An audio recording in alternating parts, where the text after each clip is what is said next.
Hey guys today இன்றைக்கி என்ன பார்க்க போகிறோன்னா திருப்பதியிலேருந்து நாகலாபுரம் வாட்டர் ஃபால்ஸ் போய்கிட்டு இருக்கேன்.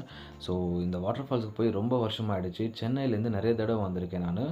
ஸோ இது ஆக்சுவலாக நாகலாபுரம் வாட்டர் ஃபால்ஸ் ஏன் சொல்கிறாங்கன்னா, சென்னையிலேருந்து வர்றவங்களுக்கும் நாகலாபுரம் தாண்டி தான் அந்த வாட்டர் ஃபால்ஸ்க்கே போகிற மாதிரி இருக்கும். ஸோ நாகலாபுரம் ஃபால்ஸுன்றது லேண்ட்மார்க் ஆகிடுச்சு. ஸோ நாங்கள் திருப்பதியிலேருந்து போகிறதுனால நாகலாபுரத்துக்கு முன்னாடியே பிச்சாட்டூர்னு சொல்லிட்டு ஒரு வில்லேஜ் போகும். அந்த வில்லேஜ் தாண்டி தான் அந்த ஃபால்ஸே இருக்குது. ஸோ அதுதான் விஷயம். ஸோ நாங்கள் திருப்பதிலேருந்து ஒரு 6 o'clock ஸ்டார்ட் ஆனோம். அரௌண்ட் 75 kilometers வருது. என்னோடய ஸ்கூல் ஃப்ரெண்ட் என் கூட வரோம். ஸோ நாங்கள் ஆல்ரெடி ஃபஸ்ட்டு டோல்கேட் வந்து தாண்டிட்டோம். ஸோ இந்த ரோடு அப்படியே ஸ்ட்ரெயிட்டாக போயிட்டு இருந்தோம்னா ரைட் சைடு வந்து ஒரு அம்மன் கோயில் வரும். திருப்பதிலேருந்து சென்னை ரூட்டில் போயிட்டு இருந்தால் ரைட் சைடு ஒரு அம்மன் கோயில் வரும். இது ஃபேமஸான அம்மன் கோயில், அஞ்சாறு அம்மன் இந்த கோயில் நேமு. முடிஞ்சால் நீங்கள் அதை விசிட் பண்ணிவிட்டு ரைடை கண்டினியூ பண்ணலாம். அண்ட் இப்போ வந்து நம்மளுக்கு புத்தூர் ஜங்ஷன் வருது. இந்த புத்தூர் ஜங்ஷனில் கரெக்டாக லெஃப்ட் எடுத்திங்கன்னா ஊத்துக்கோட்டை நாகலாபுரம் ரோடு நம்மளுக்கு ஸ்டார்ட் ஆகிடும்.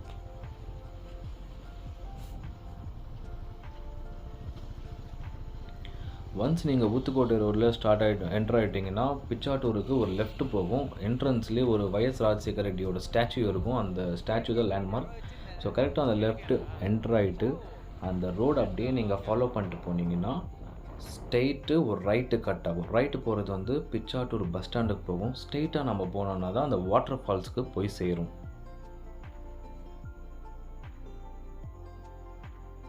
ஸோ இதுதான் அந்த ஸ்ட்ரைட்டு ரைட்டு. நாங்கள் ரைட் எடுத்துட்டோம். ஏன்னா ரைட் சைடு பிச்சாட்டூர் தாண்டின உடனே ஒரு ஃபேமஸான ஒரு சிவன் கோயில் இருக்குது. அந்த கோயிலில் வந்து ஒரு இன்ட்ரெஸ்டிங்கான ஒரு விஷயம் இருக்குடா, நீ கண்டிப்பாக அதை பார்த்தே ஆகணும்னு சொல்லிட்டு என் ஃப்ரெண்டு அதை காட்டுறேன்னு சொல்லிட்டு அவன் தான் என்னை அங்கே கூட்டிகிட்டு போகிறான்.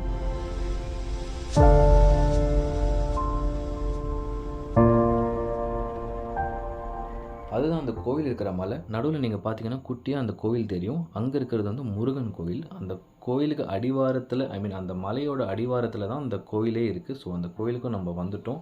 அன்றைக்கி ஆடி கிருத்திகைன்றதுனால செம்ம கூட்டம். நிறைய பேர் காவடி எடுத்துகிட்டு அந்த கோவில் விசிட் பண்ணிட்டு இருந்தாங்க. ஸோ இடமே திருவிழா மாதிரி ஜெகஜோதியாக இருந்துச்சு. கோயிலோட நேம் வந்து ஸ்ரீ வாலீஸ்வர சுவாமி டெம்பிள். கோயிலுக்கு அப்படியே ஆப்போசிட்டில் வந்து ஒரு தண்ணி குளம் இருக்குது. அந்த தண்ணி குளத்துக்கு தண்ணி எப்படி வருதுன்னா, ஒரு நந்தி வாயிலேருந்து தண்ணி வர்ற மாதிரி இருக்குது. அந்த தண்ணி எங்கேருந்து வருது, எப்படி அந்த ஃப்ளோ ஆகுதுன்னு சொல்லிட்டு யாருக்குமே அங்கே இருக்கிறவங்களுக்கு தெரில. ஈவன் அங்கே ஸ்டாஃபுக்கும் அதை பற்றி ஒன்றும் தெரில. ஸோ அது யார்கிட்ட கேட்டாலும் தெரிலன்னு சொல்கிறாங்க.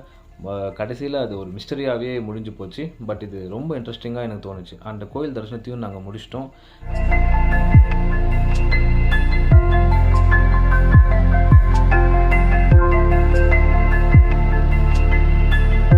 நாகலாபுரம் ஃபால்ஸுக்கு முன்னாடி ஒரு ஹோட்டல் இருக்குது. அதான் சின்ன ஹோட்டல். அதுதான் கடைசி ஹோட்டல் கூட. அங்கே ஒரு வேளை நீங்கள் பிரேக்ஃபாஸ்ட் அங்கேயும் நீங்கள் சாப்பிட்லன்னா வேறு எங்கேயுமே உங்களுக்கு பிரேக்ஃபாஸ்ட் கிடைக்காது. நாங்கள் எப்போ ஃப்ரெண்ட்ஸ் வந்தாலும் இங்கே தான் நாங்கள் சாப்பிடுவோம். ஸோ அன்றைக்கி மழை பெய்யாதனால ரோடு சாஃப்டாக இருந்துச்சு. நாங்கள் சீக்கிரமாக வந்து டெஸ்டினேஷனுக்கு போயிட்டோம். ஒரு வேளை மழை பெஞ்சிருந்துச்சுன்னா தயவு செஞ்சு ரொம்ப கேர்ஃபுல்லாக வாங்க.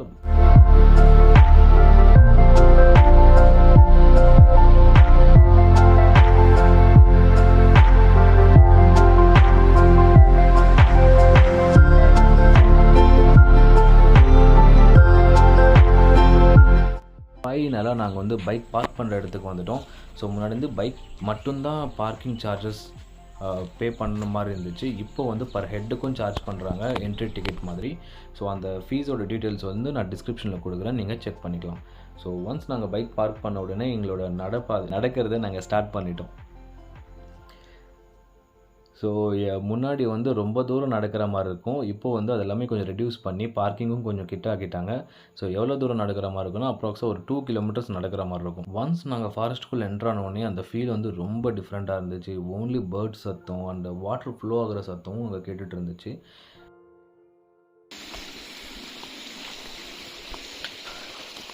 தண்ணியோட ஃப்ளோ வந்து கொஞ்சம் கம்மியாக தான் இருக்குது, எக்ஸ்பெக்ட் பண்ண அளவுக்கு இல்லை. பட் ஃபால்ஸ் கிட்ட கொஞ்சம் அதிகமாகவே இருக்கலாம். ஏன்னா அங்கே ஒரு நிறைஞ்ச தண்ணி இருந்தால் தான் இந்த அளவுக்கு ஃப்ளோ இங்கே போகும். ஸோ நம்ம இறங்கி நீச்சல் அடிக்கிற அளவுக்காவது தண்ணி இருக்கும். சுற்றி பேர்ட்ஸோட சத்தம், வாட்டர் போகிற சத்தம் தான் அதிகமாக கேட்டுட்ருக்கேன். என் கூட ஒரு ஃப்ரெண்டு வந்தாலும் அவனும் எதுவும் பேச மாட்டேங்கிறான். எனக்கு தெரிஞ்சு அவனும் இந்த இயற்கையில் ஐக்கியமாயிட்டான்னு நினைக்கிறேன். பார்க்கிங்லேருந்து இது நடந்து போகிறதுக்கான வழி வந்து நடுநடுவில் கொஞ்சம் கன்ஃபியூஸ்டாக இருக்கும். எங்களுக்கு சொன்னது என்னென்னா, உங்களுக்கு முன்னாடி ஃபுட் பிரிண்ட்ஸ் விழுந்திருக்கும், அதை ஃபாலோ பண்ணி போங்கன்னாங்க. நாங்களும் அதை ஃபாலோ பண்ணி வந்துட்டோம். அண்டு சம்டைம்ஸ் வந்து இங்கே கல் மேலே ஏரோ மார்க் போட்டிருப்பாங்க, இது கிளியராக இல்லை. அங்கங்கே நீங்கள் கல்லூர் அது கூட நீங்கள் பார்த்துட்டு வாட்டர் ஃபால்ஸ் வழியை கண்டுபிடிச்சிட்டு போகலாம். எனக்கு வாட்டர் ஃபால்ஸோட சத்தம் கேட்குது, உங்களுக்கு கேட்குதான்னு தெரியல. கிட்ட வந்துட்டோம், சத்தம் ரொம்ப அதிகமாக கேட்குது. ஸோ ஃபஸ்ட்டு உங்களுக்கு இந்த மாதிரி ஆறு ஒன்று போய்கிட்டு இருக்கும். நம்ம வழி வந்து இந்த ஆறுக்கு பக்கத்தில் போகிற வழி தான் நம்ம போகிற வழியே இருக்கும். முன்னாடி பழைய வழி வந்து இதுதான். ஆக்சுவலாக இந்த வழி வந்து க்ளோஸ் பண்ணியிருக்காங்க, இந்த சைடு நம்மளால் வர முடியாது. ஸோ அதுக்கு ஆல்டர்னேட்டிவான வழி தான் இந்த பக்கம் இருக்கிறது. இந்த ஆறுக்கு திஸ் சைட் இந்த பக்கம் இருக்கிற வழி. ஸோ அங்கே என்ட்ரன்ஸில் பைக் பார்க் பண்ண உடனே நம்மளுக்கு இதோட இன்ஸ்ட்ரக்ஷன்ஸ் நம்மளுக்கு கொடுத்துருவாங்க. ஸோ இந்த ஆறோட ஒட்டியே வந்தால் யூஸ்வலாக இந்த சைடு வந்து இந்த ஆறை தாண்டி இப்படி உள்ளே போகிற மாதிரி இருக்கும். ஸோ இங்கே போர்டெல்லாம் கூட இருக்குது. ஃபஸ்ட்டு ஃபால்ஸுக்கு போகிறதுக்கு முன்னாடியே ஒரு குட்டியாக ஒரு மினி ஃபால்ஸ் வரும்.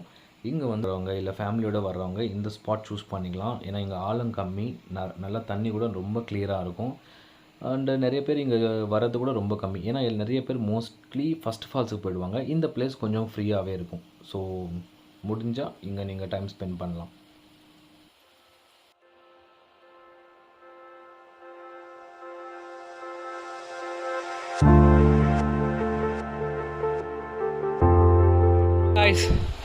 கஷ்டப்பட்டு ஃபஸ்ட் ஃபால்ஸ் வந்துட்டோம். ஸோ இதெல்லாமே இப்போது ரெடி பண்ணியிருக்காங்க. ஸோ கொஞ்சம் இறங்குறதுக்கு ஏறுறதுக்கும் கொஞ்சம் ஹெல்ப்ஃபுல்லாக இருக்கும். இல்லைன்னா கொஞ்சம் வலிக்கு விழுந்துடும்.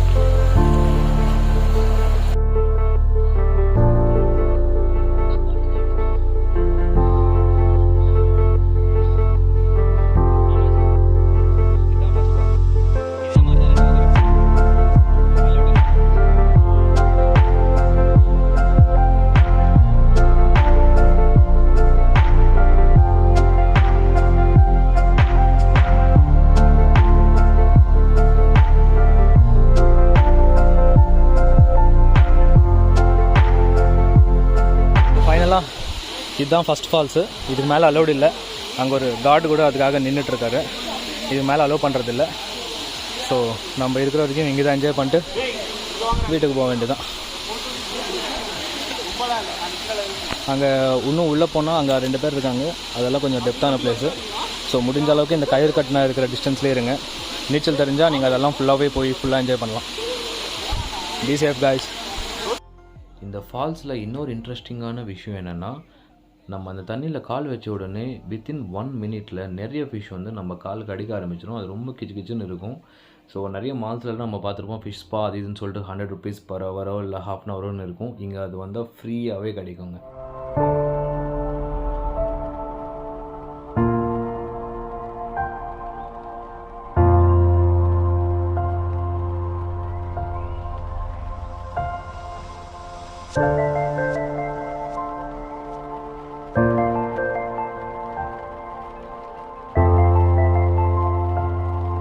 ஒன்ஸ் அந்த ஃபால்ஸில் வந்து நல்லா குளித்து முடித்த உடனே அங்கேயே சமைச்சு சாப்பிட்லான்னு தான் ஒரு பிளானு.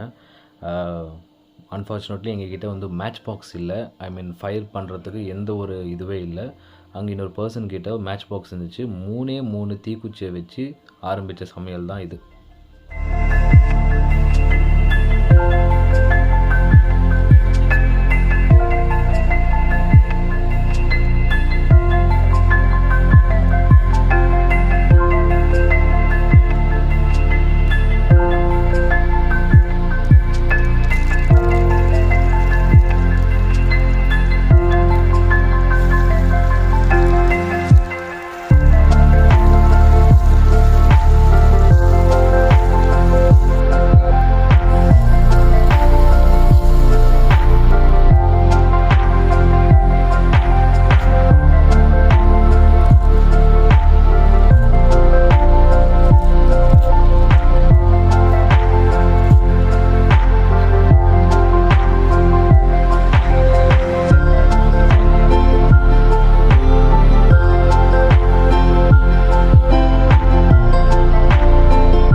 பரட்டா